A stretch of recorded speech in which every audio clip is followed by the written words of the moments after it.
พันสวรรค์ พันสวรรค์ พันสวรรค์ สบายดีแค่ป้อมเมื่อกูทุกคนเนาะสมัยนี้บ่พรไม่ได้ก่อได้มากินเหล้าไหอยู่ที่เมืองซ้ำเตอแข้งหัวฟันเนาะบ้านพันสวรรค์รีเจอนำมาพ่อแม่ไอ้น้องหมดทุกคนเนาะเพราะว่าที่จะเป็นเจ้าของเฮือนเนาะอีนางเนาะ ฟังพอเบาเนาะเราไหนี่ก็บ่เป็นไหเราไหธรรมดาโอ้หวานเต้หวานว่าหวานปานน้ำอ้อยพุ่นน่ะโอ้ยพุ่นได้กินจนเลียแค้นซอกพุ่นน่ะความคักขอบอกขอบเจอจามเกี่ยมเฮาลุย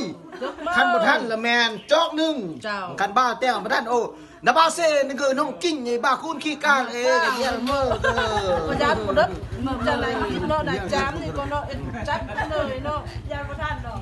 ยานบ่ทันเนาะมื้อแออยู่ดีบ่อันนั้นคดสิเด้อเจ้านึงตื้มเด้อเต้นตลกนี่เตียนขนาดนั้น เตียนเฮ้ยมันก็เตียนนี่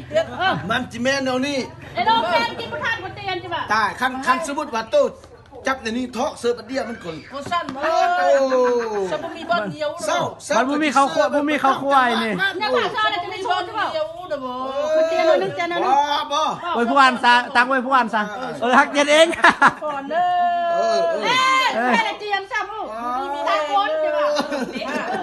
ได้เตียน ได้ แล้ว ว่า จะได้ลูกตาโกนเจเตียนบ่เต็มอ่ะ เบิ่งแม่ ร้านมือรวย เข้าอ่ะ ช่วงรับช่วงรวยเงินคำได้เต้าเขาน้ำได้มาเด้อ เสื้อจะรู้เห็นบ่ เจ้าสิรู้ เฮ็ดเวียกโอ้ยจะแห้งแล้วคือว่าพอมาพอนไม่ได้นี่คือว่าพอคำโอเคเนาะเป็นของไห้เนาะ เอ้ย เป็นยังเลย ความแซ่บพวกเจ้าเคยเห็นผู้ใดแน่อุ้มลูกกินเหล้าให้มีแต่ค่อยผู้เดียวความคักความมักสุดเราให้ที่อื่นบ่เท่าไรเมืองซ้ำเตอร์ แม่น ความคักตั้งแต่มาพี่น่ะกันเตอร์กับแมงพวกหน้าบงแควแมงซ้อยน่ะแมงลัวบ่ว่าแต่จะเป็นแมงด้าแมงบงแควแมงอ้วนกูไปกินทุกมื้อ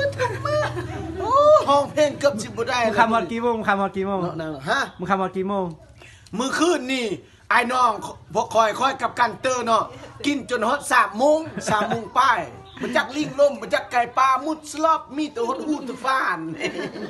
อ้าวเขาบอกเขาเจอนำเจ้าของเฮือนเจ้าของภาพแล้วพ่อแม่พี่น้องมันทุก อัน คน นี้ ทุก เจ้า คน ของเพื่อนเนาะ ลิ อันนี้เจ้าของเรา ตามเจอก็อยากกิน2 จอกแต่เขาจอกเดียว